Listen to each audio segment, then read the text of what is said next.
तो हमने अपनी प्रीवियस वीडियो में क्वेश्चन नंबर 2 तक हम कर चुके थे। तो अब हम सीधे चलते हैं क्वेश्चन नंबर 3 के ऊपर। तो क्वेश्चन नंबर 3 में बोल रहा है कि find the possible value of X. X की पॉसिबल वैल्यू कितनी है और कितनी आ सकती हैं। For which the distance between the point of A के कोऑर्डिनेट एक्स -1 एंड बी के कोऑर्डिनेट 5, 3 इज यूनिट 5। यानी कि इस क्वेश्चन में कह रहा है कि x के कोऑर्डिनेट कितने हैं और उन कोऑर्डिनेट को उसके x की वैल्यू क्या है क्वेश्चन में पूछ रहा है। और उसके बाद जो डिस्टेंस है उसका यूनिट्स इसने दे के रखा है 5 यूनिट्स। तो अब हम चलते हैं सीधे आंसर को निकालते हैं। ठीक है, ये हमारा क्वेश्चन है, लेकिन इसके अंदर एक चीज़ और दे के रखा है, वो है डिस्टेंस कितना है। हमको यहाँ पे डिस्टेंस 5 यूनिट दे के रखी है। ठीक है, तो हम चलते हैं सीधे इसको सॉल्व करते। तो उसको हमने यहाँ पे डिस्टेंस जो यहाँ पे 5 दे के रखी है, तो हम वो पहले किसके ऊपर बैठता है हम उसको चेक कर ले। तो यहाँ पे क्या है, ए और बी के डिस्टेंस का फॉर्मूला पहले हम निकालते हैं, क्योंकि जब हमको फॉर्मूले का आंसर दिया हुआ है तो हम उसी के अकॉर्डिंग निकालेंगे। तो यहाँ पे हमारा फॉर्मूला होता है कि x2 - x1 पर स्क्वायर प्लस y2 - y1 पर स्क्वायर। ठीक है, ये हमारा डिस्टेंस निकालने का फॉर्मूला हो गया। और यहाँ पे हमको जो है ना ए बी की जो यानी कि ए बी का जो डिस्टेंस है वो 5 यूनिट हमें दिया हुआ है क्वेश्चन में। ठीक है, तो हम यहाँ पे सिंपली 5 लिख सकते हैं अभी। और उसके बाद में हम इसकी वैल्यू में इस फॉर्मूले के अंदर इसकी वैल्यू रखते हैं। तो x2 हमारा 5 हो जाएगा, x2 हमारा 5 हो जाएगा -x पर स्क्वायर प्लस -3 माइनस और ब्रैकेट में -1। ठीक है, पर स्क्वायर। ठीक है, एक छोटा सा गलती हो गई यहाँ पे, ये जो ना ये 3+ का है तो यहाँ पर भी ये 3+ का हो जाएगा। बस इतना सा चेंज था। और आगे हम क्वेश्चन करते हैं।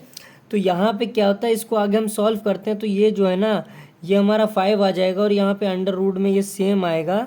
ये वाला तो हमारा पूरा टर्म जो है ना वो पूरा एज इट इज़ आ जाएगा यहाँ पे 5 - x का स्क्वायर। ठीक है, फिर प्लस, और इसको जब हम 3 और माइनस प्लस हो जाता है तो 4 का स्क्वायर आ जाएगा यहाँ पे, 4 पर स्क्वायर।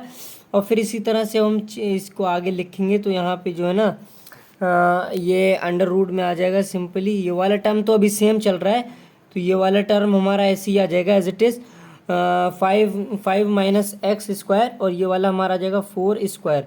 ठीक है, तो अब हमको इसमें क्या करना होगा, इसमें अब हम कर सकते हैं कि दोनों साइड में स्क्वायरिंग करा दें। तो हम इसको करवाएंगे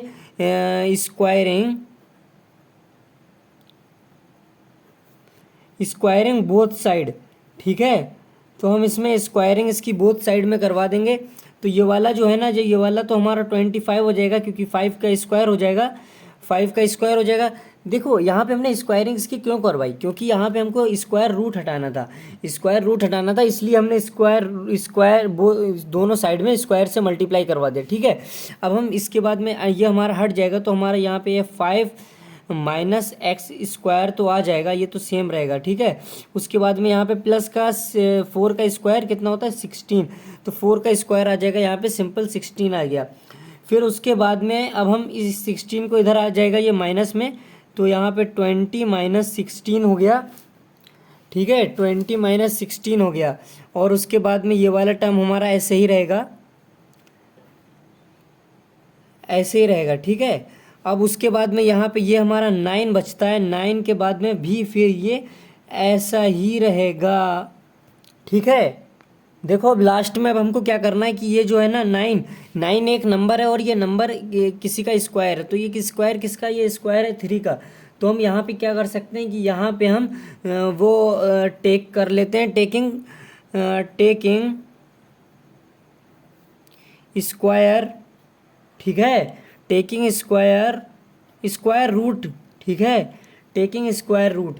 तो यहाँ पे हमारा 3 हो जाएगा और ये हमारा स्क्वायर रूट मिल जाएगा। ठीक है, देखो मैं पहले आपको एक चीज़ बता दूं, ठीक है, कि वो है, अगर देखो हम 3 का स्क्वायर लेते हैं तो भी 9 आता है, और अगर हम -3 का स्क्वायर लेते हैं, ठीक है, तब भी प्लस का 9 आता है। तो यहाँ पे अब हमारे सामने एक वैल्यू आती है कि यहाँ पे अब हम 3 पॉजिटिव लें कि जो ये आ जाए, ठीक, या फिर निगेटिव लें।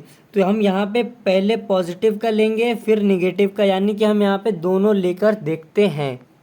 जब टेकिंग स्क्वायर रूट लिया था तो यहाँ से ये जो स्क्वायर है ये हट जाएगा, ठीक है। तो एक टर्म इसका जो बनता है वो 3 = 5 माइनस एक्स हो गया। दूसरा टर्म -3 = 5 माइनस एक्स हो गया, ठीक है। तो हम पहले एक टर्म को सॉल्व करते हैं। तो ये वाला हमारा जब A5 इधर आएगा तो यहाँ पर ये 8 हो जाएगा। 8 ये जो जब इधर जब ये 5 जाएगा तो ये माइनस का जाएगा, तो यहाँ पे कितना हो जाएगा 3 - 5 = -x। तो यहाँ पे ये जो है ना माइनस का 2 बचेगा = -x। तो माइनस से माइनस कट जाएगा, तो यहाँ पे x की वैल्यू आ जाएगी 2, ठीक है। तो यहाँ पे एक x की वैल्यू आ गई 2, एक x की वैल्यू आ गई 2, और दूसरे x की वैल्यू निकालते हैं। देखो यहाँ पे -3 तो है, -3, और जब ये = के इस साइड में आएगा तो ये भी माइनस का हो जाएगा, और फिर = के बाद में -x, तो ये प्लस हो जाएगा, -8 हो जाएगा यहाँ पर, और यहाँ पर -x ही रहेगा। तो यहाँ पे x से x माइनस से माइनस कट जाएगा, तो यहाँ पे एक x की वैल्यू आ गई 8, ठीक है। तो हमारा आंसर यहाँ पे आ गया है, x की वैल्यू 2 आ गया, और x की वैल्यू 8 आया है।